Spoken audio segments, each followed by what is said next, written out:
Chi Gong translates to energy work, or more direct translation, energy play. So you should maybe keep it in that zone. It's really, you're playing with energy. And the big issue is that, of course, it's going to be a lot like what you do, but we're going to depend a little bit more on the structure of your body, assuming that your body is an antenna, and then if you crank the antenna, you don't receive the energy as well, or it'll build up in certain areas. So we're going to talk about your posture and where we're going to have you positioning yourself.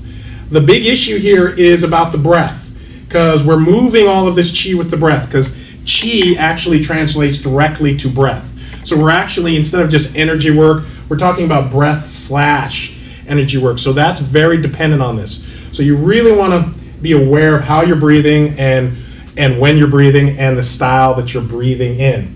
Now, the energy, the chi that we're moving is just the energy of life. That's all we're doing. We're taking in the energy of life and trying to get it to flow to all the different parts of our body. Now, the big question is, why should we be doing this?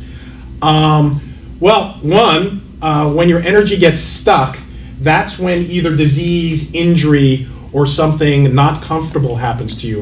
In fact, this is the way the universe lets you know that your energy is stuck, by giving you the symptoms of disease and injury. When your energy is flowing, these things don't happen.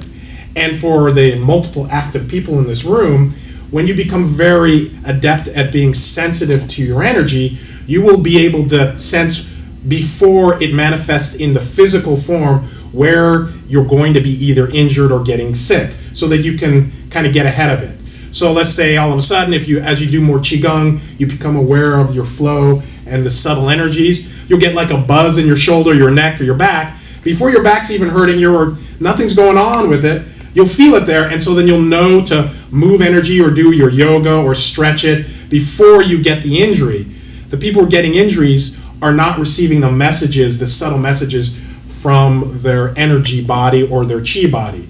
And this relates to life, as just like anything that goes bad in life, usually you had a few signs down the line that you ignored before the crisis happened.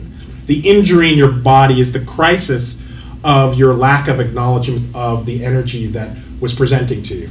So what this practice does, it allows you to become very sensitive to how this chi is flowing, where it's flowing, how much is flowing, so that you can get kind of a grasp on that.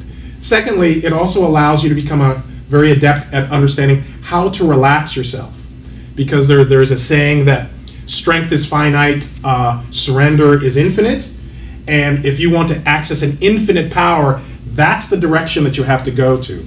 You can only push so hard, but you can always release more. When you drop your bottom lower, your top becomes higher. You kind of get that concept? And that's what this is about. It's about increasing your bod or your capacity for energy. And really the only way to do that is not increase your top, is about lowering your relaxation down so you can hold more energy in your vessel.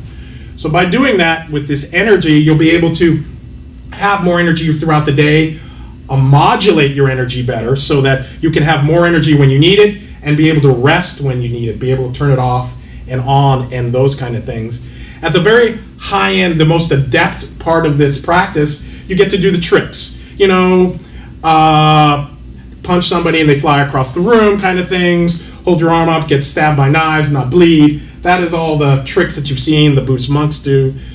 Not really what I'm teaching you here. I'm really teaching you here for more of a health and maintenance kind of issue and an awareness thing.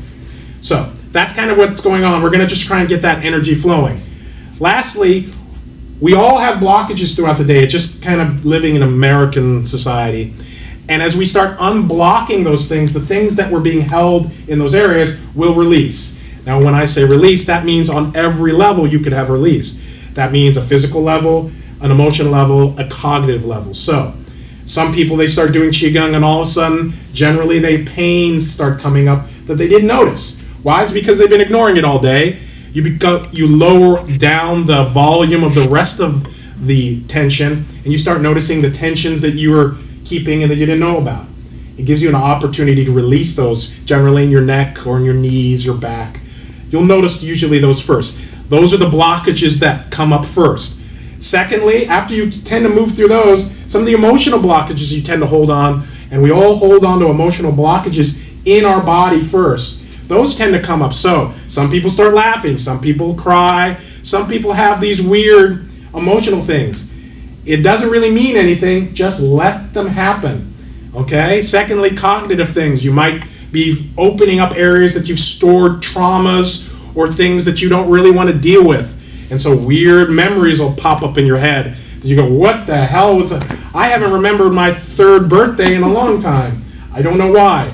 Try not to judge these things. Let them purge, because that's what you're trying to do. You're trying to get a homeostasis in your body, and all of these blockages are preventing you from that.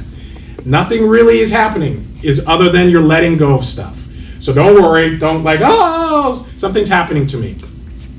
If you're experiencing acute pain, like she's having issues with her ankle, this is not about you grinning and bearing it kind of thing. You want to try and go, hey, if there's a sharp pain in my back, go sit down, please. We do not expect you to stand here. If you're having a sharp pain in your back, please let that go. On the other hand, some aches and pains will present themselves. If they're like a dull ache, please try and breathe into that and try and release that pain. But if it feels like somebody's stabbing you with something, please stop and go sit down. That's not so good.